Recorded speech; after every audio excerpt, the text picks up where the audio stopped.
Okay guys, so as you probably already know, in this box is the Daiwa Tatula Elite.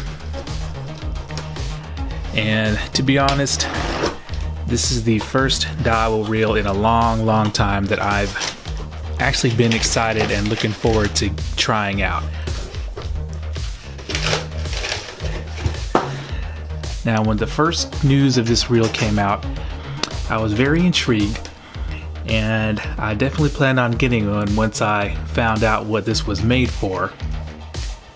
But then I saw the price. When they introduced the price, I was like, damn, that's a lot of money for a Tatula.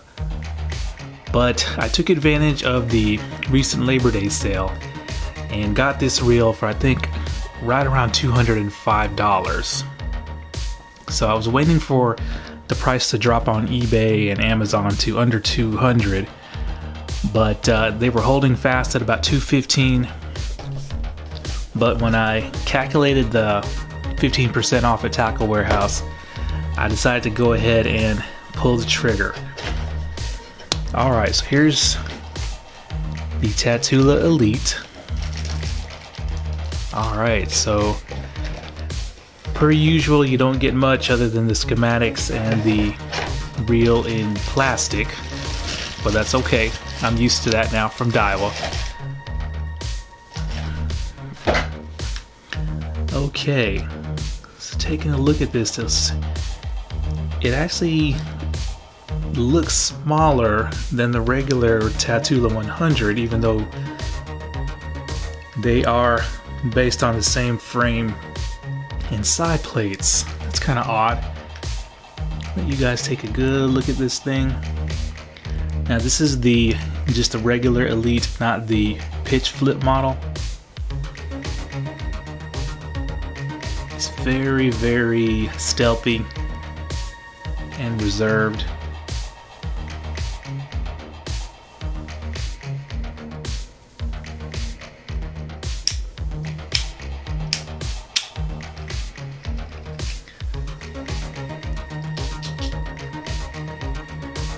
Yep, I'm gonna let you guys look at it one more time, give it the old 360 rotation, and I'm gonna examine it. Probably won't take too long because I believe there's only a couple of changes to this reel versus a standard Tatula, but I'm gonna see if there's any kind of, you know, subtle changes that you may not be able to see immediately. So there we go. Okay guys, so I've given the Tatula Elite a thorough inspection, and let's go over all the changes that Daiwa has made to this reel for your extra $80. Alright, so I'm going to bring out the standard Tatula 100, and the first main change, visually, hopefully it'll come through in the camera, is the color. Now all the pictures and videos I've seen of the Elite before I got it made me think that this reel was black, but it's actually a dark silver graphite color, and the finish is different than the 100. It's got a smoother, more satin-like finish versus the 100, and it feels better to palm that way. So that's the main visual change. And another visual change you'll see is that they didn't include any kind of color around the thumb bar like they did with the 100 that's got these red accents. Also, they decided to ditch the ghost spider logo and go with a more, I guess, high-end looking silver Daiwa vector logo. But running my thumb over this logo, I can tell you this, it looks to be painted on top of the finish, so I feel this thing has the good possibility of getting scratched and maybe even worn off, so that's kind of disappointing. Alright, so let's get to the zero adjuster. Now, the zero adjuster has gone from silver on the 100 to almost like a dark root beer, dark brownish color. Now I can tell you this, that the zero adjuster on the Tatula 100 feels like it's plastic, while they've opted for metal on the Elite. So this is made of probably aluminum, and you can see it's a little bit different shape. It's kind of beveled on the edge there. But just like the Tatula 100's zero adjuster, I'm not going to touch the zero adjuster on this Elite the entire time I have this reel. I'm leaving it just like Daiwa said it from their factory. And in fact, I'm going to see if I can detect any kind of spool movement. Alright, so I can tell you that there is a slight bit of side-to-side movement. I don't know if the camera can pick it up. Probably like 0.5 millimeter of side-to-side play. Now let's see the Tatula 100. I never even thought to check that on this reel. Okay, so there's significantly more side-to-side movement on this spool. Probably a little bit more than 0.5 millimeter. So that's kind of strange. So I wonder if a machine sets the spool tension on these reels at Daiwa's factory, or if a person does it. Because the side-to-side movement on this 100 is definitely noticeably more than on the Elite. So I wonder how that's going to affect things. Okay, so another change is Daiwa's giving you a Zion drag star now. Now it's the same size and shape, which is good. I like the nice big size of Daiwa's drag stars on their Tatulas. While the 100s, I believe, is just straight graphite. But I don't know if you caught that, the Elite has porting right here on each of the arms of the drag star. I guess to try to save some weight there. While of course the Tatula 100 does not have that. As you can see also, the nut retainer is different. I think I like the nut retainer on the 100 better. This looks like a Shimano style nut retainer. But that's different. And also another major change that you can't see is going to be Daiwa returning to the original Tatula formula and giving you a aluminum handle side plate along with your aluminum frame. So that was a big deal when the Tatula first came out, was that Daiwa gave you an aluminum frame and handle side plate for very little money. And in fact, I can't remember the last CURADO that's had an aluminum handle side plate. I think it might have been the CURADO D, so that was several generations ago. Oh yeah, I forgot one more thing. They gave you the laser etched Daiwa vector logo on the top of the frame. Well, of course, you don't get that on the 100. But other than that, you pretty much get the same frame and body. Now, I thought this thing was smaller than it was, but it's the exact same size as the 100. You get the same 90mm swept handle, same knobs, same bearing count at 7+1 bearings. It's kind of disappointing. They should have given it more for, you know, an extra $80. And of course, all Tatulas are made in Thailand. And yeah, that's kind of ridiculous that a $240 reel is not made in Japan, but it is what it is. Okay, so now to get on to the much more important changes. That's going to be the spool and the brake system. So to get into that, I'm going to pop the scale out and we're going to get some weights and measurements. Okay guys, so for this portion of the video, as you can see, I've brought out my fleet of Tatulas, and I bet a lot of you guys didn't know I had this many Daiwa Tatulas, and in fact I probably have more Tatulas than a lot of you guys have underwear. So going from right to left, you got your original Type R, you got your CT Type R, which in my opinion is the best performing Tatula of all time. Up until now, hopefully. And then you got your fanboy favorite, Tatula SV, which in my opinion is the most overrated Tatula of all time. And then of course you got your Tatula 100, which came out last year. Alright, so what's so special about this Tatula Elite? And at this point I'm going to put up a graphic, and this is straight from Daiwa's own website. And basically Daiwa said that they have given this Tatula Elite an ultralight spool, and they've given the Magforce Z brakes a tune that will allow this Tatula to be one of the longest casting reels on the market. Now notice they didn't say one of the longest casting reels in their own lineup. They said one of the longest casting reels on the market today. So that tells me that Daiwa more than likely got several competitor reels, and they used those reels as a baseline to tune this Tatula Elite. And I'm pretty sure that the Shimano CURADO DC was among those reels, hopefully. So that kind of excites me.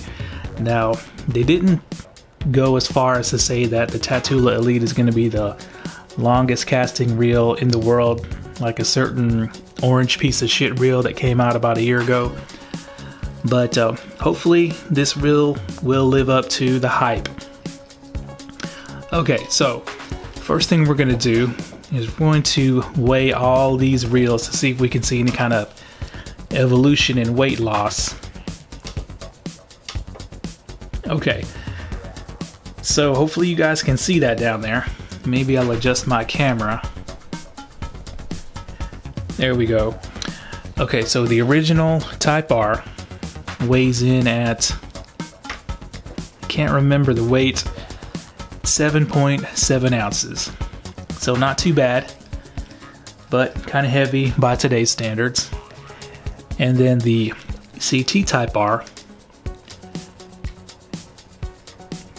weighs in at 7.3 ounces. And of course, with the CT Type R, Daiwa started shrinking down the size of the Tatulas, and they went with the graphite side plate. Okay, so the fanboy favorite SV is even lighter at 7.17 ounces. And then your 100, I think it's supposed to be 6.9 ounces. So it's right under 6.9 at 6.87. So Daiwa says that the Elite lost a little bit of weight over the standard Tatula 100. Let's see if that's true. Yep, Daiwa hit it right on the money, 6.725. So despite giving the Elite an aluminum handle side plate, they still managed to make it lose some weight. So I wonder where that weight loss came from. Alright, let's pop these spools out. Okay, so we got all the spools out ready to get weighed, but I just wanted to remind you guys, in case you didn't know, that Daiwa has made a long casting version of the Tatula before. It was called the Tatula HLC, and HLC stands for Hyper Long Cast. That came out in 2015. It was a Japan only model, so it was only JDM, and it was based off the original Tatula platform. But I do remember that Taco Warehouse imported some and sold them on their website, but they were pretty pricey. I think they were almost $300. So I wonder why Daiwa decided to call this the Elite instead of giving it the HLC designation. Oh well. Okay, so Daiwa said that they significantly lightened the spool of the Elite by using a higher grade aluminum, the A7075. And as you can see here, for some reason they didn't give it any kind of portholes. So they didn't drill any kind of holes to lighten it up. Feels relatively light. I can tell a difference there when I'm holding it versus the 100. So let's get to weighing. Okay, so let's start with the biggest spool of them all, the original Type R. It's got the widest spool here. I forgot how much this thing weighs. Okay, 16.23 grams. So not too bad. And then next up is the CT Type R. That weighs right around 15 grams at 15.05. So it lost a whole lot of weight versus the original Type R. And then you got your smallest spool here, the SV. And that's the lightest yet at 13.87, so almost 13.9 grams. And the 100 weighs in at 17.14. So I do remember being very disappointed at that spool weight when I did the analysis of the Tatula 100. Alright, so let's get down to the nitty gritty. The Tatula Elite spool weighs in at 14.1 grams. Let's weigh that again. Alright, 14.13, so it lost a whole 3 grams over the original 100 spool. And like I said, you can definitely feel it holding them in hand. Now they are the same line capacity, so it's not going to gain any more weight advantage by having a shallower spool, which is kind of disappointing, but I understand they needed capacity if this thing is going to be long bombing. So unfortunately, Daiwa didn't give us any kind of detailed information as to what they did to the MagForce Z of the Elite to make it cast longer. But let's talk about how Daiwa's MagForce works. Now, Daiwa can change the casting characteristics of their reels by changing this thing right here, the rotor or inductor or whatever you want to call it. So this piece actually moves, as this is a dynamic system, it moves in and out, and during the fastest part of the cast, this sticks out the farthest and goes in between these two plastic rings where there's magnets inside there. And as the cast slows down, it retracts back, giving you less brake force, so theoretically longer cast versus a static magnetic system. Now, how Daiwa changes the casting characteristics of their reels is they'll change several things, but the main thing they can change is the shape and size of this rotor here. So they make it longer, they can make the material thicker or thinner, they can taper the rotor, and they can also mess with the spring. So a stiffer spring will give you less brake force. Now, I don't know if they've actually changed the strength of the magnets in here as well. Like I said, they didn't give us any kind of detailed information, unfortunately. But let's compare this rotor on this Elite compared to the other Tatulas. So hopefully it's going to be smaller. And compared to the 100, I don't know, my eyes could be playing tricks on me, but it looks like it's a little bit taller. What do you guys think? Kind of looks the same, but to me it looks like it's just a fraction taller, which is kind of strange. And they look to be about the same thickness. Let's compare it to the Type R. CT Type R, I should say. And it looks about the same as well. Okay, so let's compare it to the SV, and the SV's got a much bigger rotor. As you can see, it sticks out more. And of course, since this is the air brake, the rotor twists forwards and backwards only, so it allows you to have the most amount of braking during the cast, which is why the SVs don't cast as far. So since they didn't change the size of this rotor, maybe they changed the spring strength. So let me see if I can feel any kind of difference in resistance when pulling these rotors out.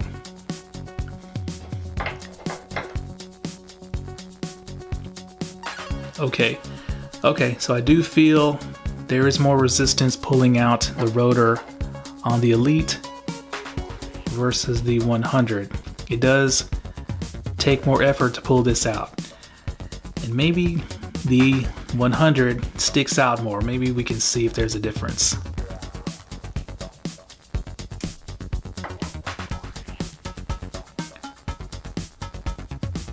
Nope, looks like it comes out the exact same distance.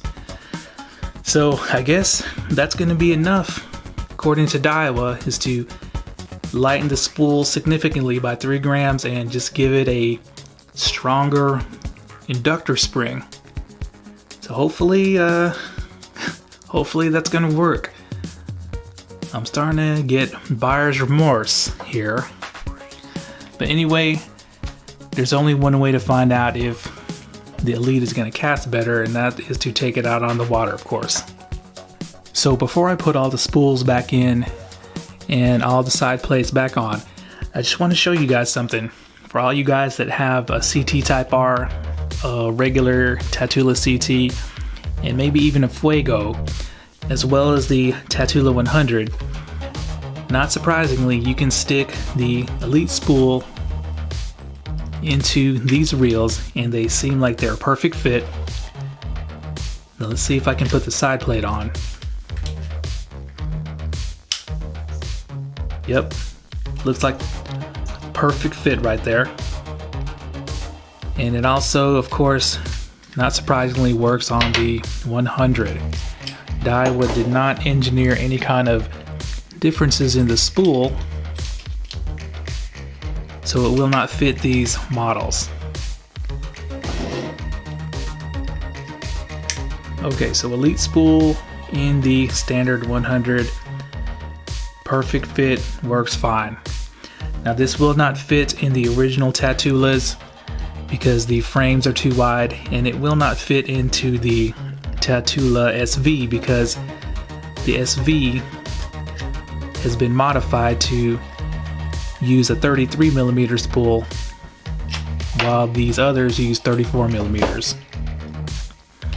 Okay, so there we go. Okay, so let's go over my final initial thoughts on this Tatula Elite. Now, while I was waiting for the prices to come down on eBay and Amazon, I was looking on YouTube to see if anyone had bought this reel and done some casting videos on it. And unfortunately, I didn't see any. And I can understand why, because this Tatula Elite, as well as the pitch flip model, the price of these things are very un-Tatula-like.